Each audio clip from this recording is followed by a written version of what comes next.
This presentation is an analysis of D.H. Lawrence's short story, The Horse Dealer's Daughter. Summary of The Horse Dealer's Daughter. This story begins shortly after the death of Mabel Purvin's father, the once wealthy, uneducated horse dealer who lost his wealth before his death, leaving his 3 sons and 2 daughters with nothing but debt. Mabel's 3 brothers want her to live with their sister Lucy, who has reluctantly agreed to take her in.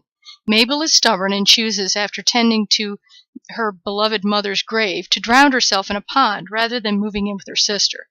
While out on his rounds, the young country doctor, Dr. Ferguson, sees her tending to her mother's grave, and then again later when she attempts to drown herself in the pond.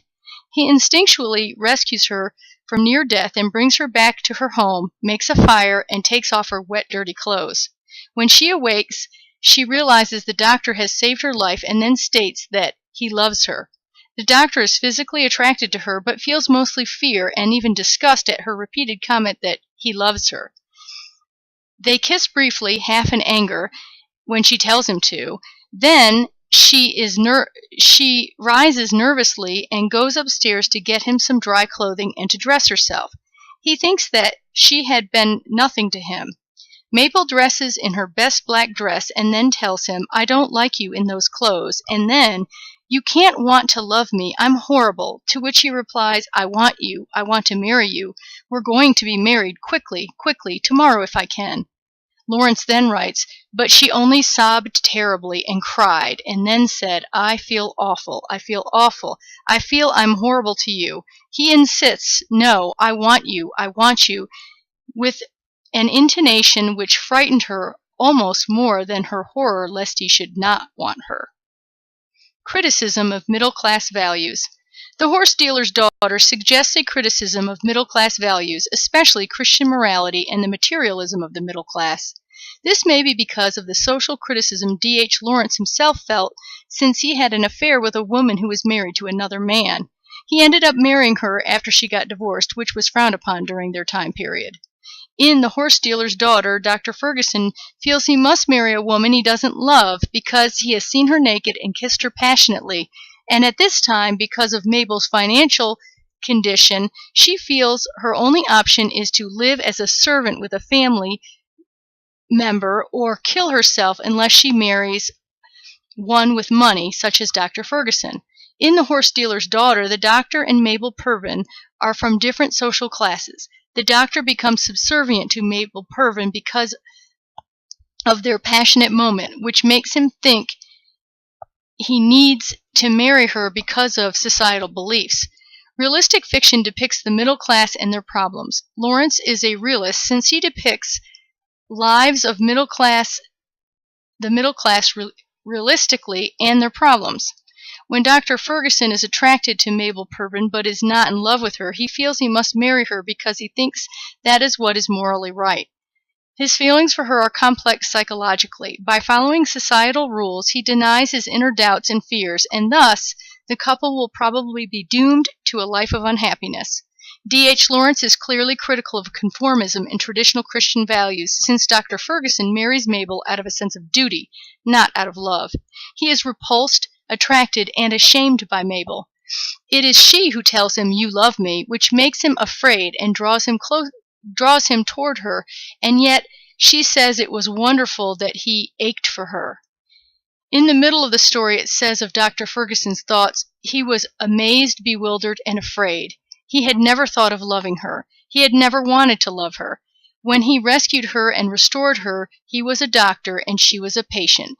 He had no single personal thought of her. Nay, this introduction of the personal element was very distasteful to him, a violation of his professional honor. It was horrible to have her there embracing his knees. It was horrible. He revolted from it violently, and yet, he had not the power to break away.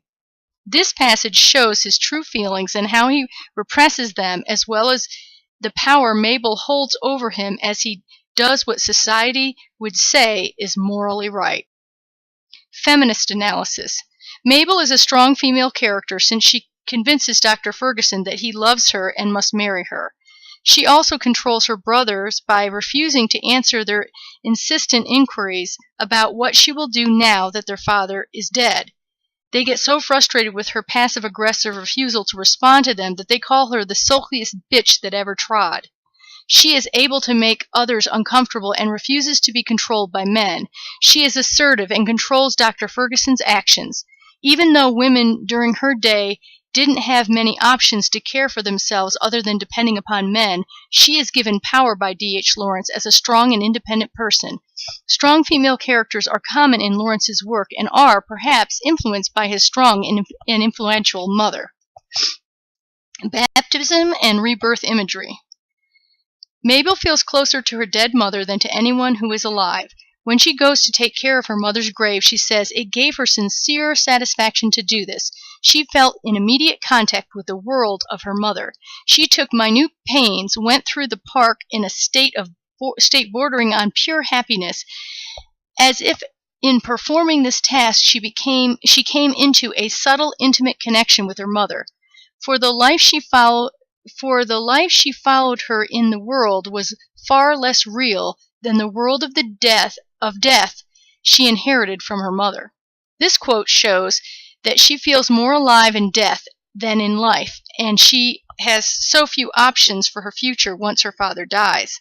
She is like a living dead person, which makes it unsurprising that she tries to drown herself. However, during the baptismal scene, when she tries to drown herself and is saved by Dr. Ferguson, she is metaphorically reborn with new possibilities once she emerges from the water. She seems to sleepwalk, and there are several references to death until she is saved. And then when she wakes up, she asks, "Am I out of my mind?" as if she doesn't know what has happened. Mabel tries to resolve the conflict of being left with no options after her father's death by killing herself. But Dr. Ferguson interferes with her decision when he saves her. It seems like a romance in that he rescues her, but ironically they will not live happily ever after because they are not really in love. Perhaps she would have been better off if she had died. After the baptismal scene, Mabel and Dr. Ferguson are symbolically beginning a new life together. They change their clothes, signifying their rebirth, but her new dress is black, as if she's in mourning, and she says she doesn't like how he looks in his new clothes, both forecasting their future unhappiness with their new life together. When Dr. Ferguson's watch stops when he rescues her, it signifies death, perhaps of his former free single self, since people used to stop the clock at the time of death during this time period.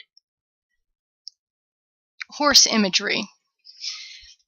There is also lots of horse imagery associated with the Pervin brothers, who are described as being like horses, such as when they are described as doing things in a horsey fashion, or when Joe stood with his knees stuck out in a real horsey fashion.